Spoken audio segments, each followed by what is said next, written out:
We turn now to the third chapter of Mill that we're reading, of the limits to the authority of society over the individual. With this chapter, uh, we encounter the last of the major contributions that Mill makes to human rights, at least as they're produced in the Universal Declaration of Human Rights. And we can see this in several of the Declaration's articles. There may be others that you could also hear an echo of this section from Mill, but these are, I think, the clearest ones. In Article 12, we see no one shall be subject to arbitrary interference with his privacy, family, home, or correspondence, nor to attacks upon his honor and reputation. Everyone has the right to the protection of the law against such interference or attacks. Article 18, everyone has the right to freedom of thought, conscience, and religion. This right includes freedom to change his religion, or surely her religion, or belief, and freedom, either alone or in community with others, and in public or private, to manifest his or her religion or belief in teaching, practice, worship, and observance. This one I think is especially clear in what we're reading for today. Article 19. Everyone has the right to freedom of opinion and expression. This right includes freedom to hold opinions without interference and to seek, receive, and impart information and ideas through any media and regardless of frontiers. Now, this really is not held just to the section that we're reading today. I think you can see this throughout the passage, throughout the chapters from On Liberty that we've read. Article 20, everyone has the right to freedom of peaceful assembly and association. No one may be compelled to belong to an association. And we'll see a variant of this in terms of the compulsion or freedom from compulsion to provide an audience to others. So his overarching question is how and where we draw the limit between individual sovereignty and society's authority over individuals. He thinks then that to individuality should belong that part of life in which it is chiefly the individual that is interested.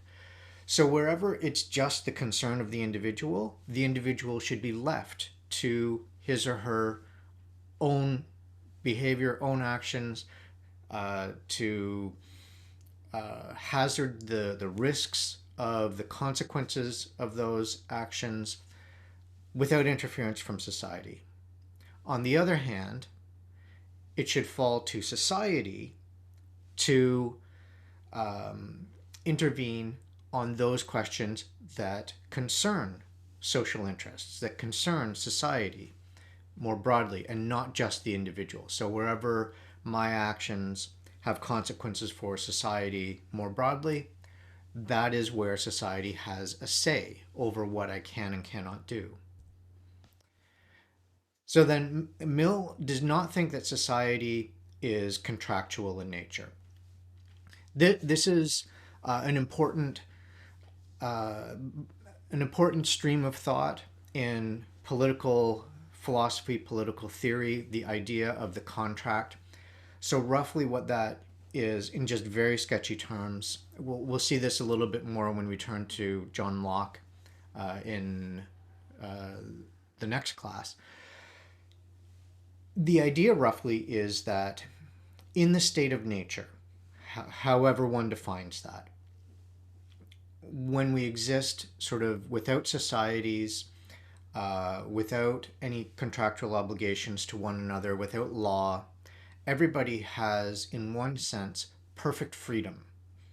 You're completely unencumbered by any sort of coercion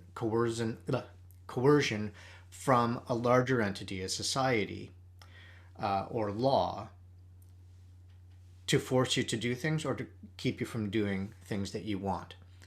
The trick of that is, of course, that means that everybody is just going around pursuing completely selfish motives, because what other motive would be interesting to you except taking care of your own interests. And that leads inevitably to conflicts, so that everybody has this perfect freedom, but also everybody is extraordinarily vulnerable to everybody else.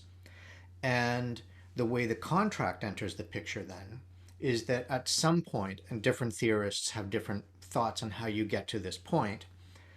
So Hobbes, Locke, and Rousseau would be the classic three for contract theory, and they see things slightly differently. Anyway, however you get to the point of determining this, that you arrive in some sort of collective way at the recognition that everybody gains greater security by giving up some small, or perhaps slightly more than small, amount of this natural liberty in order to coexist under a contract that all the members agree with.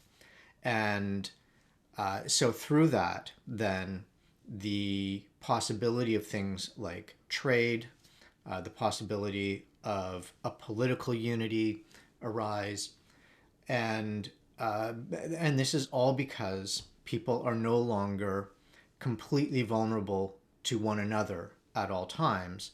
But now, when someone does wrong to someone else, there is a larger entity that can intervene to punish the wrongdoer on behalf of the victim, whether or not the victim has the capacity to punish on his own or on her own. And so you form then the social contract as a way of realizing this goal of greater security, and at the cost of the loss of some portion of this natural liberty. So not the loss of all liberties, but the loss of some portion of this natural liberty. Okay, that in a nutshell, then, a very small, kind of ugly nutshell. That's contract theory. Mill does not think that society is founded on a contract. So then, something like the Constitution of the US, he believes, is not the foundation of the society. That is a contract, that is a social contract, but it's not foundational for the society. In a sense, the society has to exist first, and then it can generate the contract. But having said that, even without believing that society is founded on a contract, he does think that we have obligations to one another. And these obligations are organized around the protection of the society and the protection that society can provide. And there are two principal ones that he has in mind.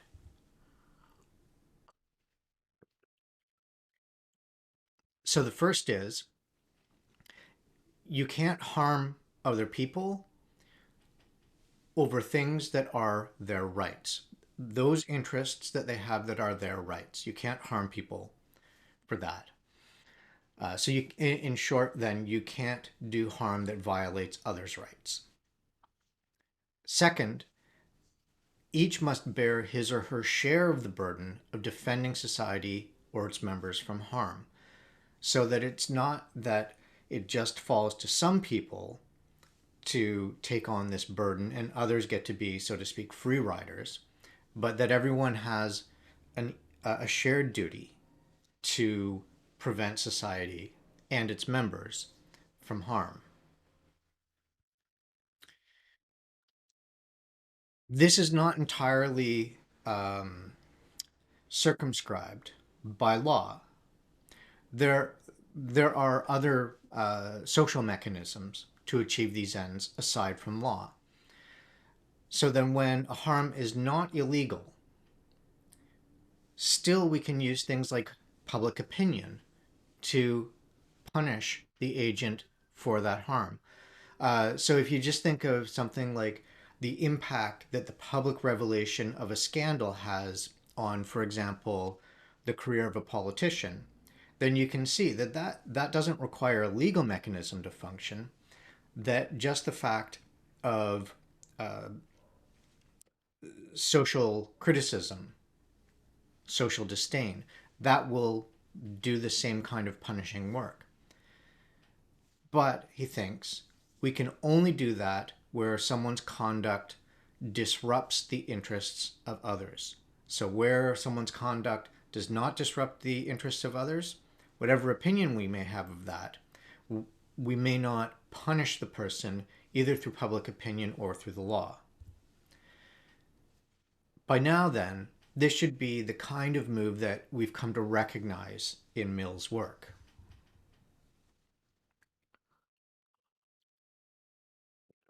He says there's no room for interfering with someone's action when a person's conduct affects the interests of no persons besides himself or herself.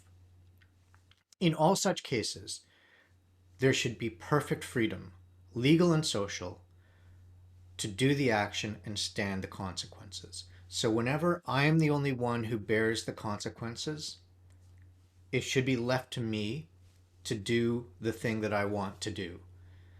If it's not affecting others, others don't have warrant to interfere with my actions. This is Mill's point. He does think that we have a stake in one another's lives, but he's also convinced that we can promote the good of others through persuasion rather than coercion. So if you think of this in terms of something like friendship, then he would say, well, of course we have a stake in the well-being of our friends, and we wish them not to do things that will harm them. So we don't have, in his view, Mill's view, we don't have any right to coerce our friend not to do the thing that we think will be harmful to that individual, to the friend. But we can still try to be persuasive. We can still, of course, talk to our friend. We can engage with our friend and try to present reasons that we would wish to persuade our friend so that he or she doesn't do the thing that will be harmful. We should stimulate one another to increased exercise of our higher faculties, he thinks, with the education of our desire toward wisdom. So that, yes, we can try to um, encourage one another, stimulate one another's minds through non coercive exchange to help one another become wiser and to educate our desires so that when we act on our desires, we're acting on desires that have been made wiser through our interactions with one another. Again, this is the role that persuasion will play for him. We are, on the other side, unwarranted in telling others for their own good that they can't do what they choose with their lives. So then we can't impose on others our notion of what's good for them. They have to be left to pursue what they want, whether even if they think that it's not good for them, but especially when they do think that it's good for them and we simply disagree, we have no warrant then to interfere with their lives in that way. Why is this? Because, he says, nobody has a greater interest in your own well-being than you do yourself. So someone else will have an interest in his or her well-being that is greater than I have in his or her well-being. And therefore, nobody is in a better position to choose your life for you than you are. Again, you might make bad choices and you'll have to bear the consequences of those bad choices. But nobody else has a greater interest in your life to make those choices, even risking the mistakes that you may make, than you have yourself. And so this is his move, right? And it's a compelling move. Between people, on the other hand, we should stick to the general rules for the most part, so that we know what to expect from one another.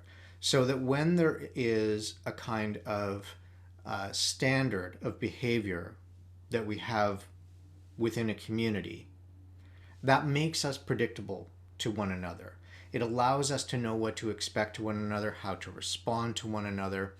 And he thinks that this is the scenario in which we should stick to those rules as much as we can. So he leaves room that there may be exceptions, but for the most part, this is how we should behave. We want one another to be, we want our behavior toward one another, I should say, to be recognizable so that we know how to respond to one another. But in each person's own concerns, what affects only that person, we should leave them to their spontaneity. No one else can constrain another to be what he or she thinks best. So that, again, this idea that I cannot constrain you to what I think is best for you, and reciprocally, you can't constrain me to what you think is best for me. On the level of the individual, as he said at the outset, it's the individual's judgment, it's the individual's will, desires, choices that matter, not the choices of others. They don't have warrant to determine that individual's behavior.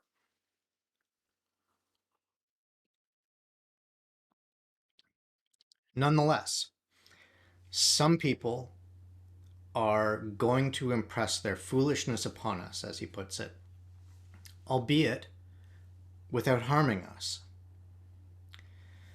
We might find this annoying. We very well might.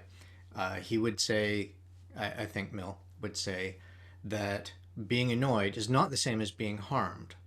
So even the things that we find unsettling, distasteful, annoying, obnoxious, those are not harms done to us. On the one hand, then, it may do that person a service to tell him or tell her of this impression. Again, if we think back to what he was writing in the earlier chapters, he makes the case several times that we're fallible. We are prone to mistakes. We are prone to misapprehensions. And the way that we discover that, his justification for free speech, is through speech, through interacting with one another, holding our ideas and opinions up against the scrutiny of others. And so when we respond to ideas that we think or opinions that we think are bad that someone else holds, we may be doing someone a service by expressing our thoughts on that. Equally, that person may be doing us a service by allowing us to recognize something we had not recognized in our own opinions, something we had overlooked, let's say. The same sort of thing then goes for behavior here. He thinks that, yes, we might actually be doing a friend, let's say, a service by expressing our opinion that what he or she is doing is foolish. So then that's one thing, but it's not where Mill ends. He says, we have a right, also and in various ways, to act upon our unfavorable opinion of anyone, not to the oppression of his individuality, but in the exercise of ours. We are not bound, for example, to seek his society. We have a right to choose the society most acceptable to us. So then let's unpack that a little bit.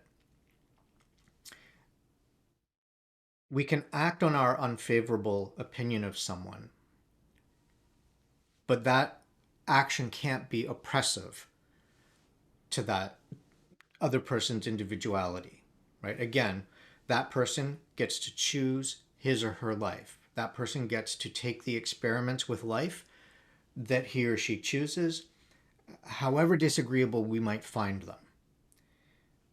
But we also get to exercise our own individuality, and that is by, in the case that he's talking about here, declining to be in the company of that person.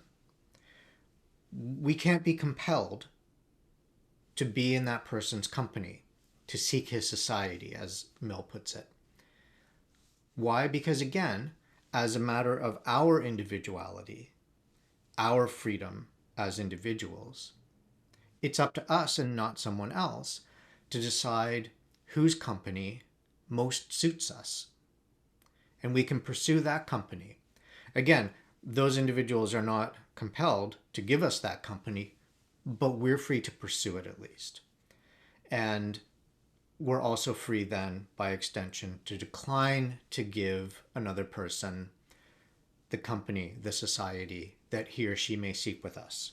When we find them disagreeable, we're free to decline. So it's happening a little bit less now, but it's been a phenomenon that has increased over the last, say, decade, and in particular in the last several years has become quite prominent. This tendency to disinvite speakers. Or the trend to disinvite speakers. So then we can ask the question: would Mill think that disinviting a speaker or speakers for that matter impinges on their free speech? Well, I think Mill would say, no, it doesn't.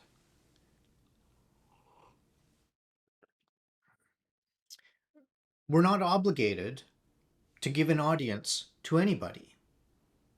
Nobody is in a position to demand that we provide them an audience, still less that we give them our approval.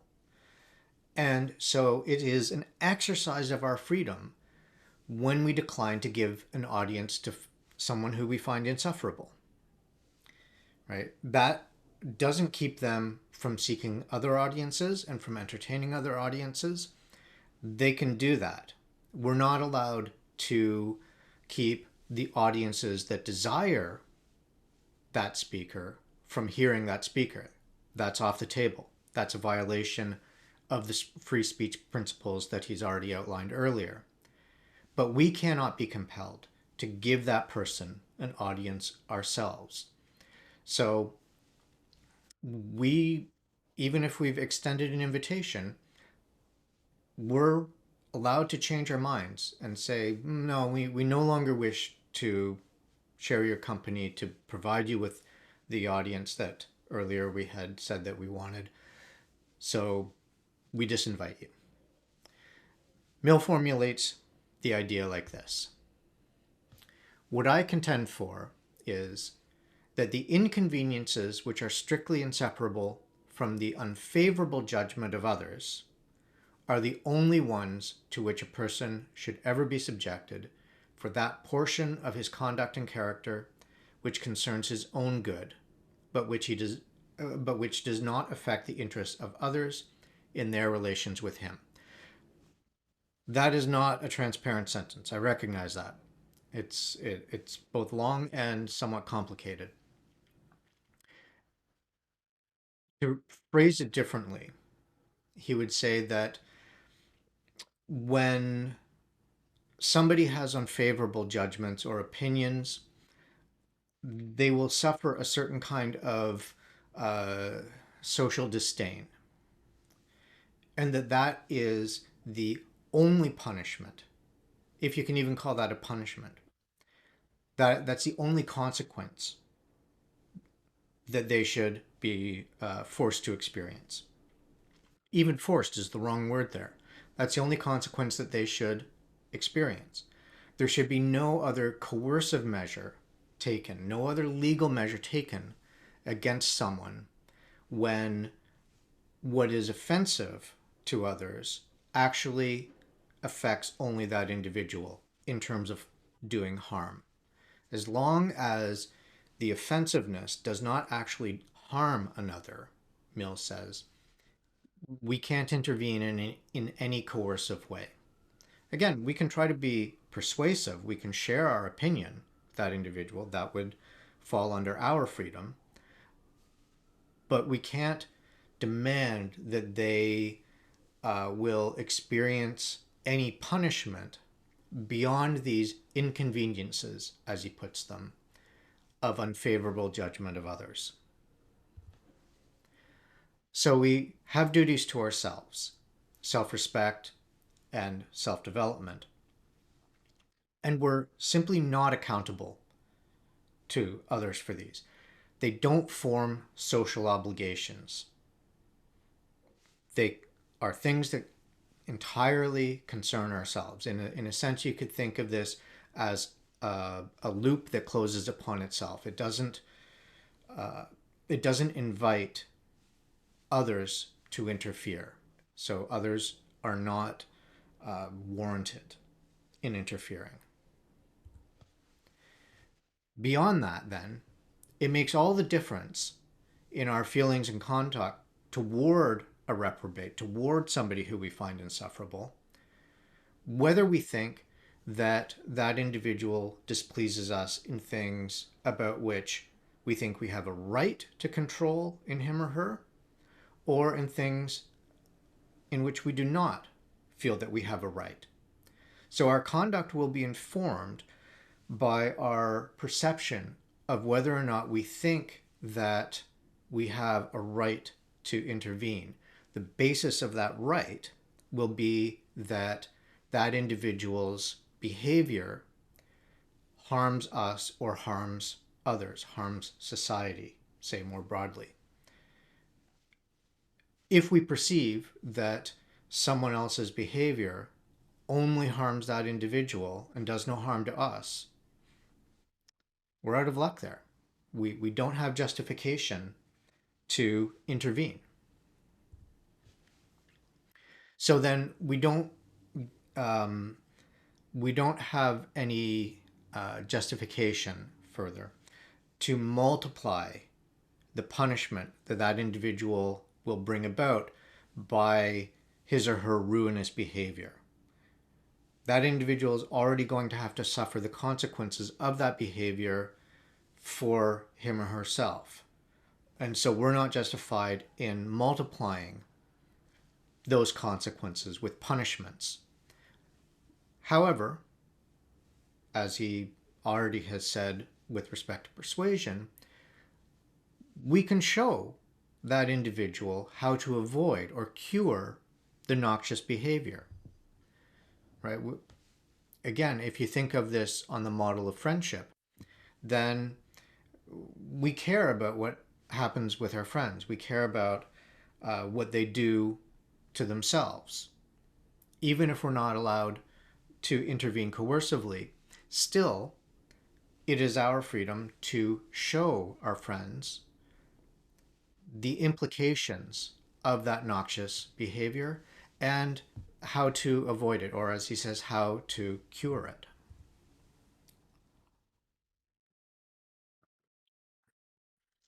But if his behavior breaks the rules we need for individual or collective protection, that is, if that individual's behavior becomes a threat to us or to others or to society more generally and does harm, then we can punish the transgressor. In fact, Mill thinks then we must punish the transgressor. He says, whenever, in short, there is a definite damage or a definite risk of damage, either to an individual or to the public, the case is taken out of the province of liberty, that would be the liberty of the individual, and placed in that of morality or law, these shared social frameworks, rules, obligations, so forth. When, by contrast, one's behavior is obnoxious, but does not violate any duty to society and does not injure anyone other than the actor, society then should just, not in his words, suck it up. Accept the inconvenience for the sake of human freedom. That human freedom is more important than the inconvenience of having to accept obnoxiousness.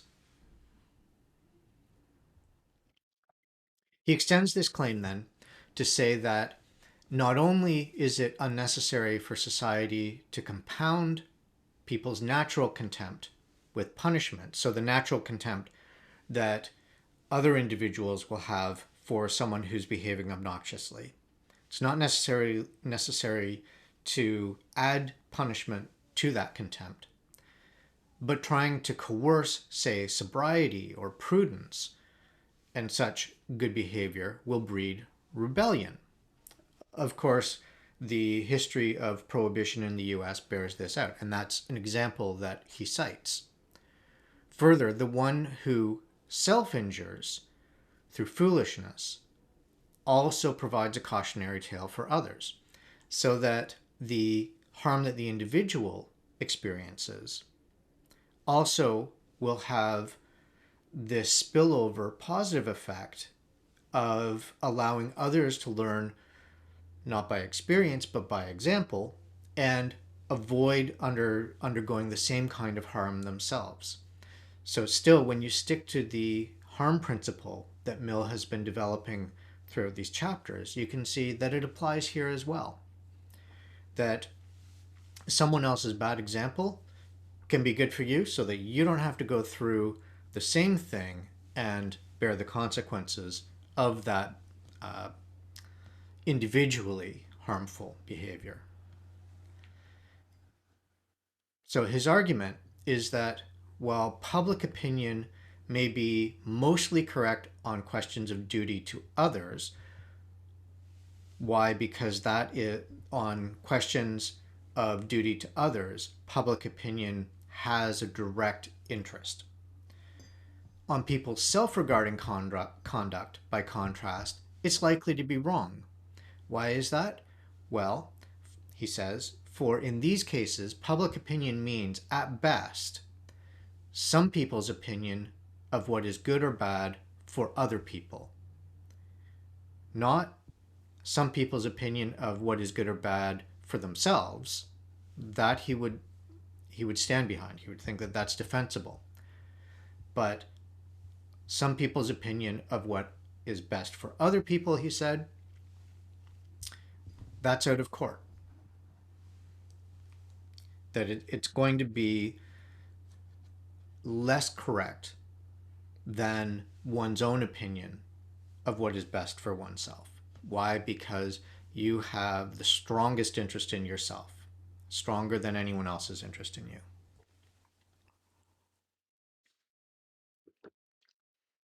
So here, the trick is that many will think that what they find distasteful in another's conduct is harmful. This tendency, Mill thinks, is expressed in the human propensity to extend the reach of the moral police until it impinges on the legitimate liberty of the individual. So he takes as an example drinking and the prohibition movement, and later the alliance as it cropped up in the UK. And he says that people who will demand that others don't drink, prohibitionists in short, will mistake their notion of what is distasteful, the consumption of alcohol, with what is harmful. Why? Because, again, my consumption of alcohol is not harmful to you. It might be harmful to me. It might have health consequences, for example, for me, but it's not harmful to you. Now, he does make space to say that my behavior may then become harmful, but then what society or what others is justified in coercively constraining is not my consumption of alcohol, but my behavior. So that once my behavior becomes objectionable, not objectionable, but once it becomes harmful or a risk to others, that's when others are justified in intervening. But in terms of simply consuming alcohol, he would say no. That in and of itself is not the harm. And so it's not, on his view, justified to demand that what I find objectionable or what I find distasteful, the consumption of alcohol, be prohibited to everyone else on the strength of my finding it distasteful. You think, why? Because it's not harmful. So then, among the various examples he gives are, as I say, the temperance movement, the or prohibition in the U.S., built on the foundation of a social right to prohibit others in consuming alcohol.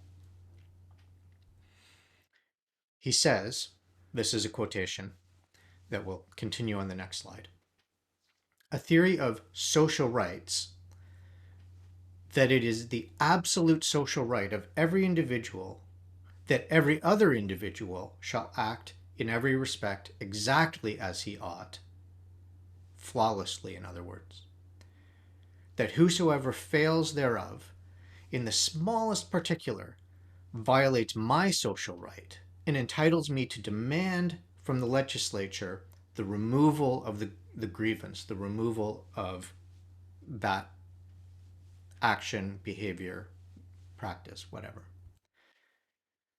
There is no violation of liberty which it would not justify. So then he sees in this the threat of the complete evaporation of liberty, that there would be no sphere of human action and human behavior that it could not infect. It acknowledges no right to any freedom whatever, except perhaps to that of holding opinions in secret. So in other words, opinions about which there's no evidence anywhere, that nobody even gets a hint that you hold, because they're held privately, secretly. Except perhaps to that of holding opinions in secret without ever disclosing them. For the moment an opinion which I consider noxious passes anyone's lips, it invades all the social rights attributed me to by the Alliance. The Alliance being this body in the UK that's trying to duplicate the model of prohibition that existed at that time in the US. He rephrases this later on, claiming that all religious persecutions arise from the conviction that, quote, it is one man's duty that another should be religious. And this expresses itself as, to continue the quote, a determination not to tolerate others in doing what is permitted by their religion because it is not permitted by the persecutor's religion. And so he goes through some examples of things like dietary restrictions that exist in one religion that members of that religion would wish to extend to others in whose religion those dietary restrictions do not exist. So demanding of them, in other words, that they take on the prescriptions of a religion that is not theirs.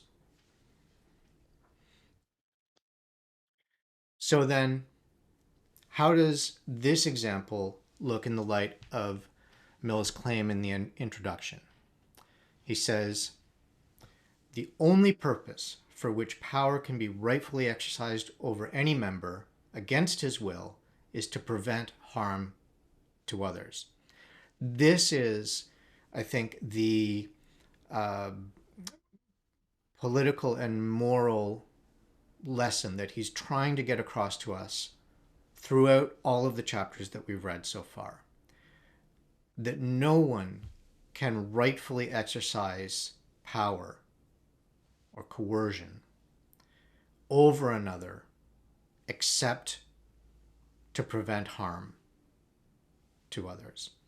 Otherwise, No matter how obnoxious I might find somebody's behavior, no matter how distasteful I might find a particular practice, if it harms no one aside from those who are engaged in it, for Mill, I have no justification, no right to intervene to keep that individual from holding the opinions that he or she has, from acting in the way that he or she wishes, from engaging in the practices that he or she wishes to engage in, because they affect only themselves. And that's it. So now, in the coming weeks, we'll turn to Locke. Again, as I said, Locke is a contractarian thinker, and that has important implications for how he thinks of property. And these notions of property are the ones that appear in some forms in parts of the Declaration. Okay, until then.